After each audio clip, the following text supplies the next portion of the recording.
بسم اللہ الرحمن الرحیم۔ میں بلوچستان کے 3 دن کے دورے پہ آیا ہوں اور یہاں بارشوں کی وجہ سے، طوفانوں کی وجہ سے، سیلابوں کی وجہ سے بے انتہا نقصان ہوا ہے اور حکومت نے لوگوں کو بچانے کے لیے اقدامات نہیں کیے۔ حال یہ ہے کہ یہ خود محکمہ موسمیات نے بتایا تھا کہ بارش ہوگی، شدید ہوگی اور ماضی سے زیادہ ہوگی، لیکن اس کے باوجود بھی ڈیزاسٹر مینجمنٹ کے ساتھ جتنے محکمے ہیں انہوں نے بر وقت ایکشن نہیں لیا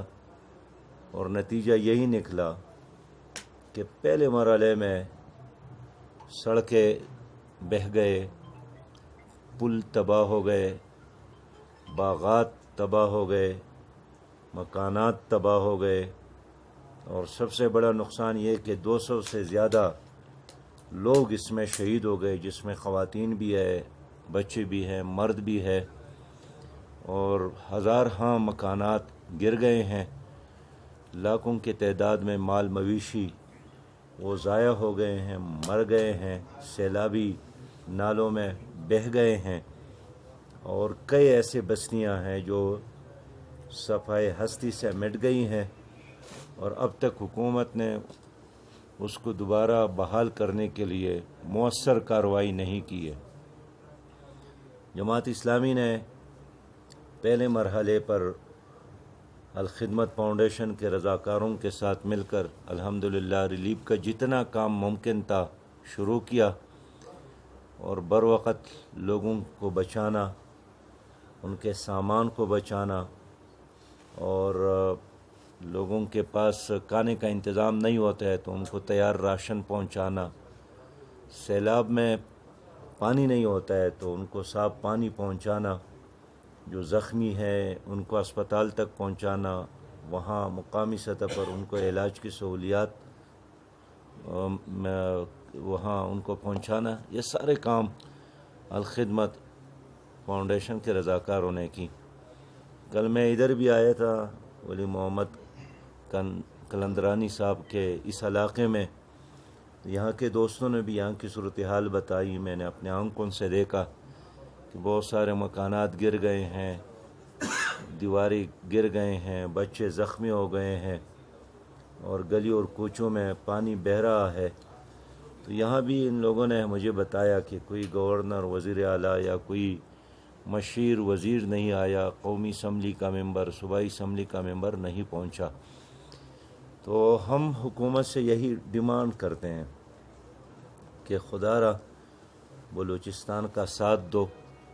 بلوچستان کے متاثرین کو بحال کرنے کے لیے ہنگامی بنیادوں پر اقدامات کرو، پوری صوبے کو آفت زدہ قرار دو۔ بلوچستان پاکستان کا 43% ہے، معدنیات سے مالا مال ہے۔ اللہ تعالیٰ نے اس صوبے کو سونے کے ذخائر دیا ہے، گیس کے ذخائر دیا ہے، یورینیم کے ذخائر دیے ہیں، کوئلہ کے ذخائر دیے ہیں، باغات سے نوازا ہے۔ اللہ تعالیٰ نے اس صوبے کو بہت فیاضی کے ساتھ نوازا ہے۔ 1000 کلومیٹر ساحل، سمندری پٹی ان کے ساتھ موجود ہے، لیکن اس سب نعمتوں کے باوجود یہاں کے نوجوان 71% یہاں لوگ بے روزگار ہے، اور اب تو نئی نسل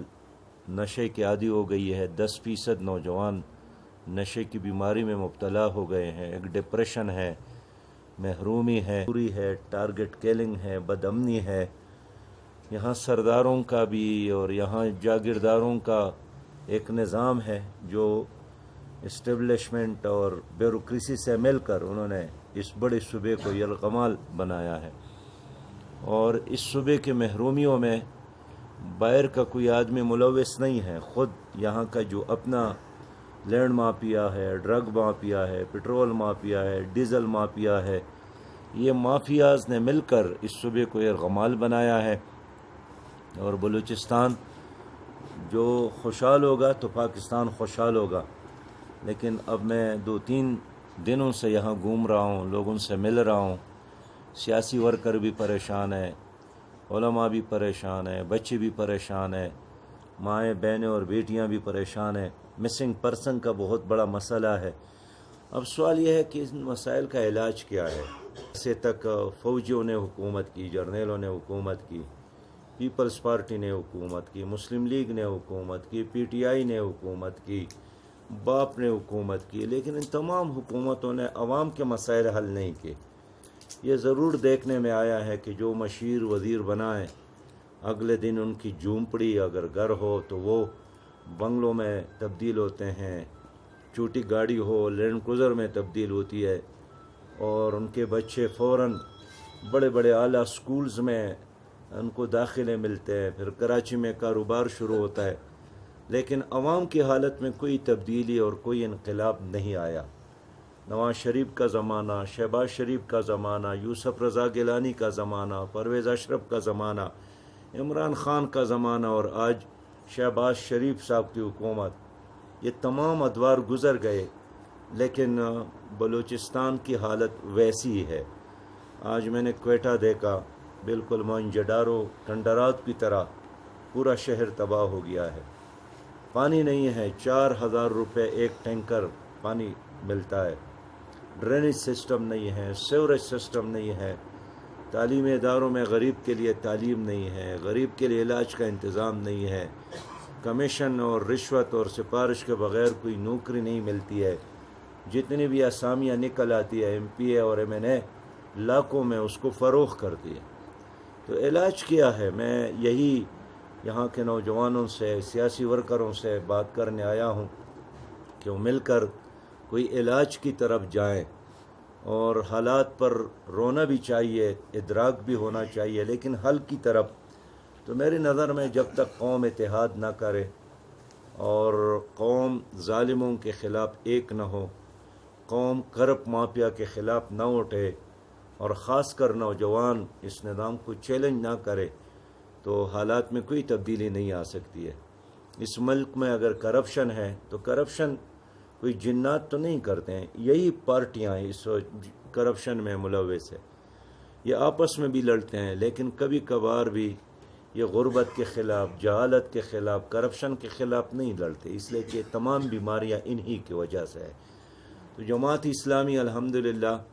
ایک اسلامی نظریے کے ساتھ کڑی ہے، کرپشن فری جماعت ہے۔ کسی ہمارے وزیر پر، کسی ہمارے قومی اسمبلی کے ممبر پر